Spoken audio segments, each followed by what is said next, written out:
अब वहां एक भी पल रुकना बेवकूफी थी। मैं तुरंत चर्च के दरवाजे तक भागा।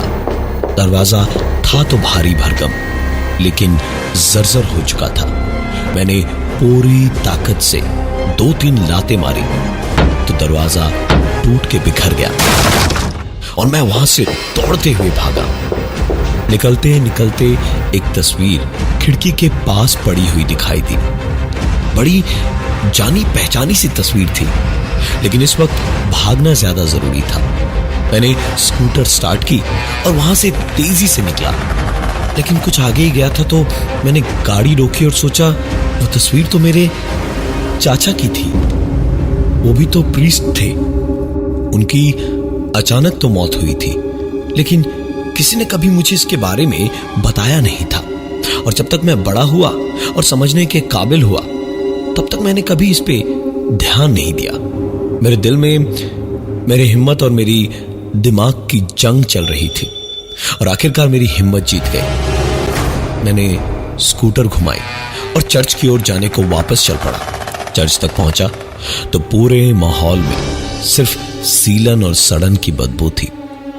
चर्च के बाहर तो फिर भी ठीक था, लेकिन चौखट लांघते ही मुझे जैसे उल्टी ही आ गई। कुछ देर पहले जो चर्च बिल्कुल साफ सुथरा और ठीक ठाक था, वो अब टूटा फूटा और गंदी बदबू से भरा था। लकड़ी का फर्श कई जगहों से टूटा हुआ था।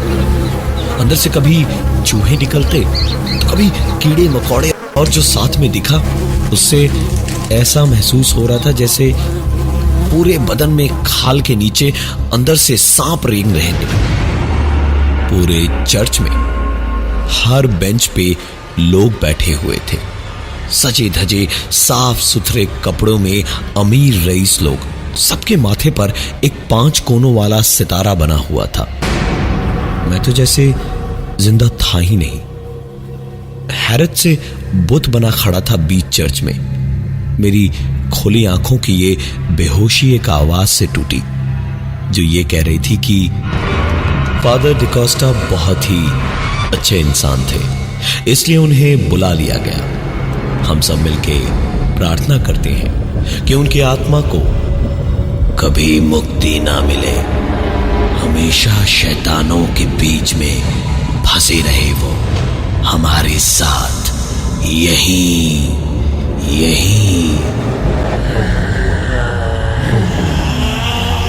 उस आदमी का इतना कहना था कि पूरे चर्च में बैठे लोग खुशी का नाद करने लगे, लेकिन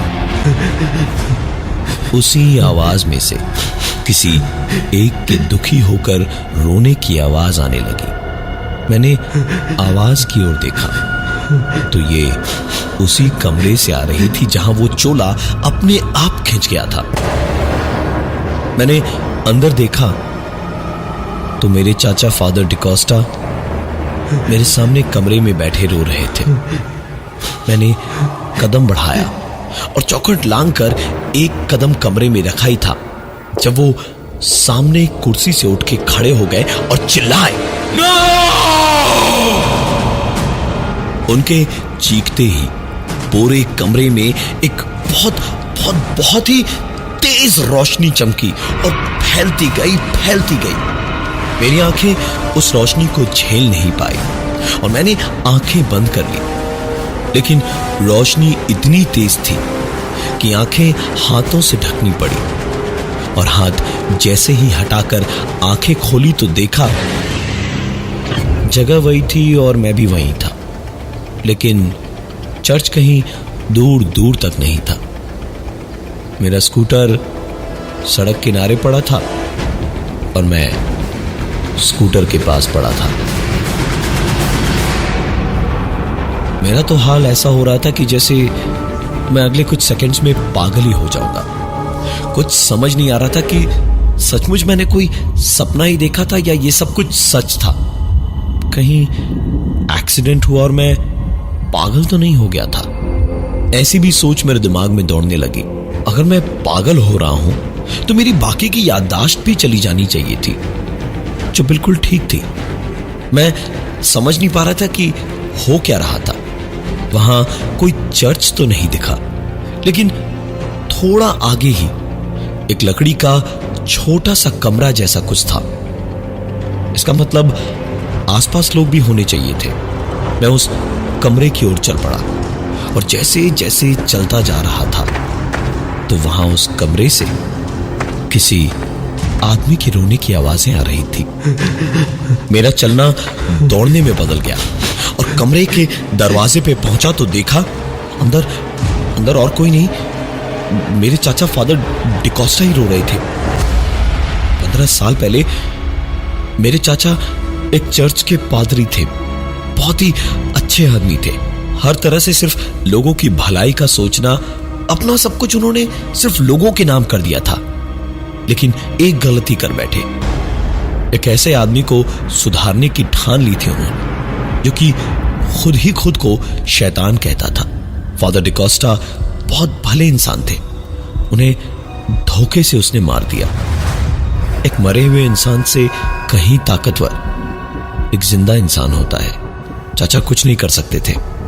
उस शैतान ने लोगों को बेवकूफ बनाना शुरू कर दिया, डराना शुरू किया और ईश्वर के घर को शैतान का घर बना डाला। एक रात एक बच्चे की बलि की खबर आग की तरह फैली तो पुलिस पहुंची।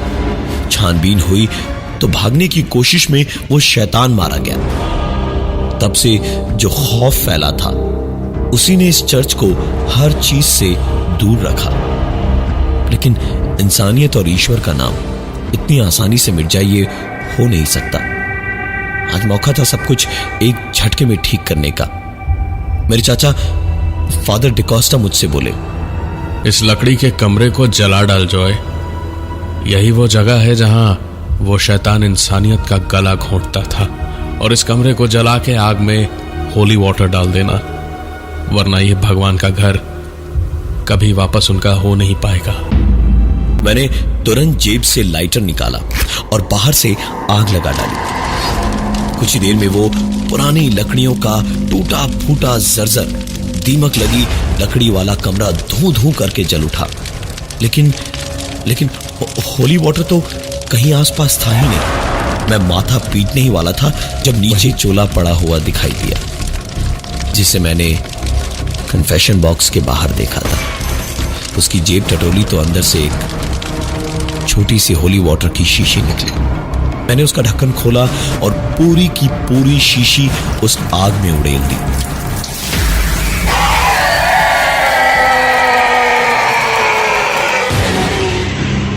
वो चीख बंद हुई तो मैं बिना मुड़े बिना पलटे चुपचाप अपने स्कूटर की ओर चल पड़ा और उसे स्टार्ट करके वापस घर की ओर चल दिया। रियर व्यू मिरर में अब चर्च साफ दिखाई दे रहा था। एक दो बार उस तरफ से निकला तो था। चर्च में आते जाते काफी लोग दिखे। काफी मानते हैं इलाके के लोग उस जगह को। अब सच ही है, ऊपर वाले के घर में देर है पर अंधेर नहीं।